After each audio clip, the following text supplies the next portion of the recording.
Hello, we are continuing. I am Nat.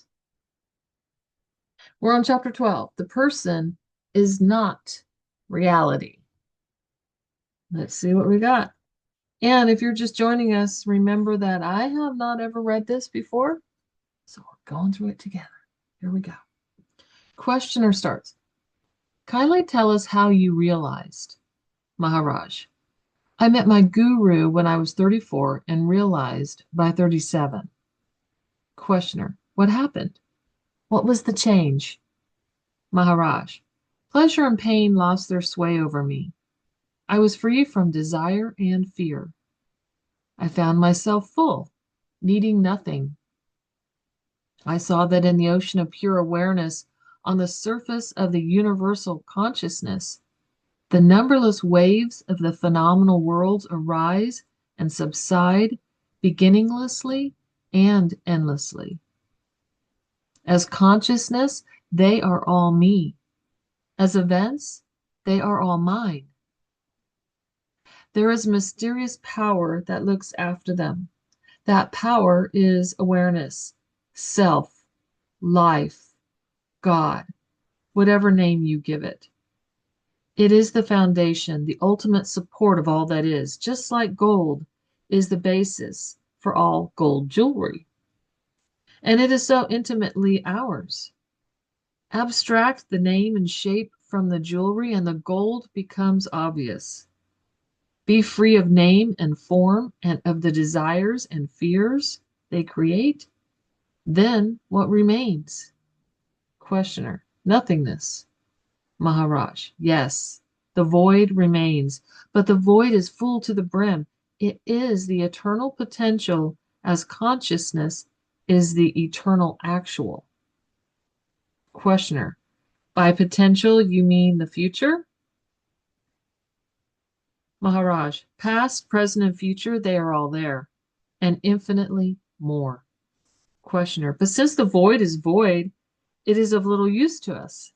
Maharaj. How can you say so? Without breach and continuity, how can there be rebirth?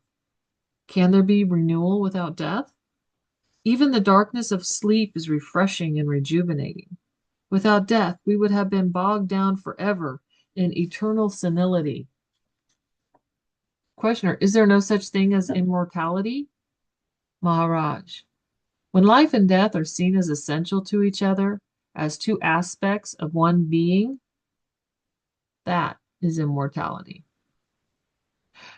To see the end in the beginning and the beginning in the end is the intimation of eternity. Definitely, immortality is not continuity. Only the process of change continues. Nothing lasts. Questioner. Awareness lasts? Maharaj. Awareness is not of time. Time exists in consciousness only. Beyond consciousness, where are time and space? Questioner. Within the field of your consciousness, there is your body also. Maharaj. Of course, but the idea, my body, as different from other bodies, is not there. To me, it is a body, not my body.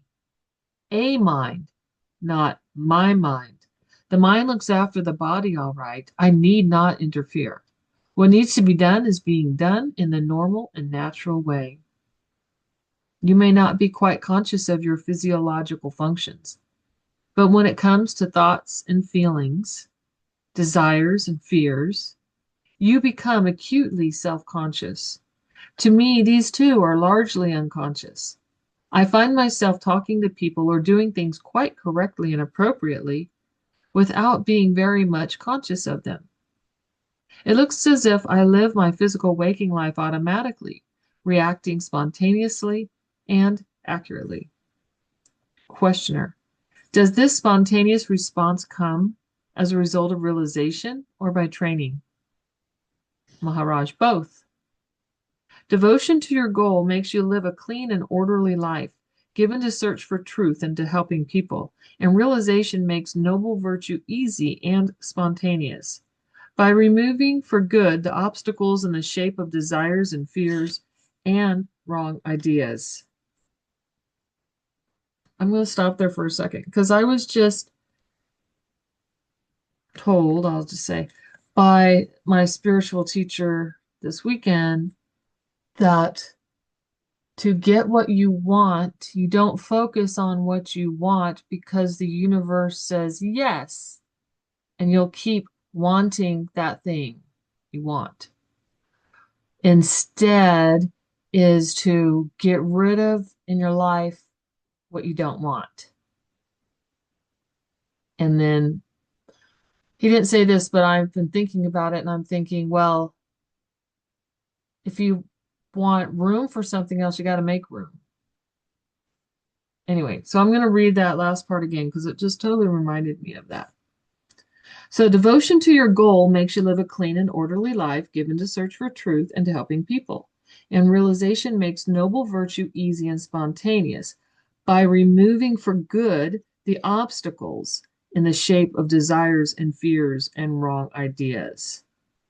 Questioner, don't you have desires and fears anymore?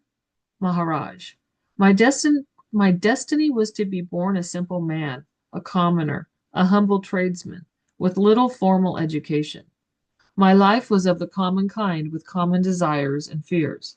When, through my faith in my teacher and obedience to his words, I realized my true being, I left behind my human nature to look after itself until its destiny is exhausted.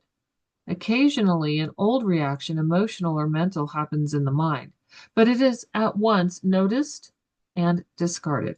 After all, as long as one is burdened with a person, one is exposed to its idiosyncrasies and habits. Questioner, are you not afraid of death? Maharaj, I am dead already. Questioner, in what sense? Maharaj, I am double dead. Not only am I dead to my body, but to my mind too. Questioner, well, you do not look dead at all. Maharaj, that's what you say. You seem to know my state better than I do. Questioner, sorry, but I just do not understand.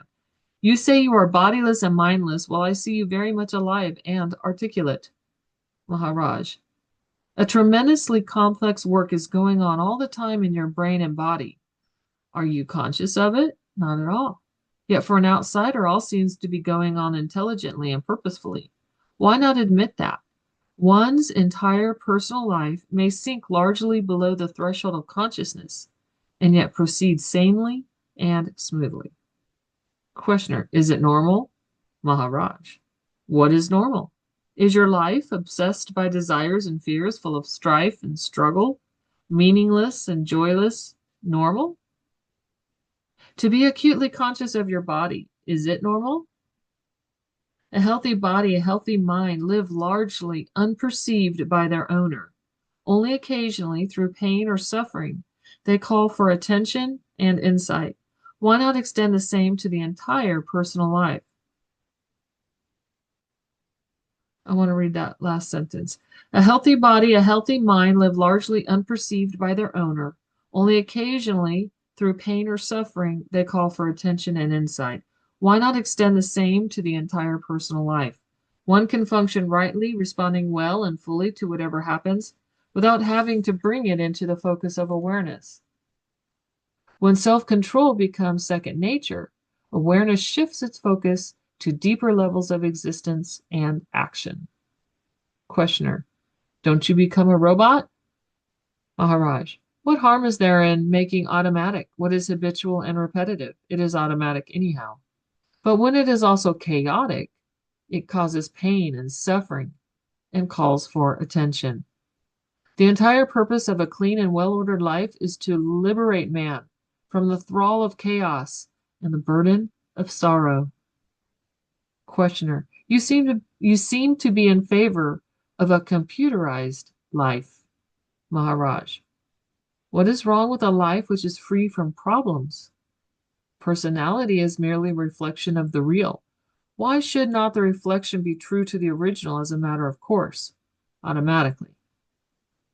Need the person have any designs of its own? The life of which it is an expression will guide it.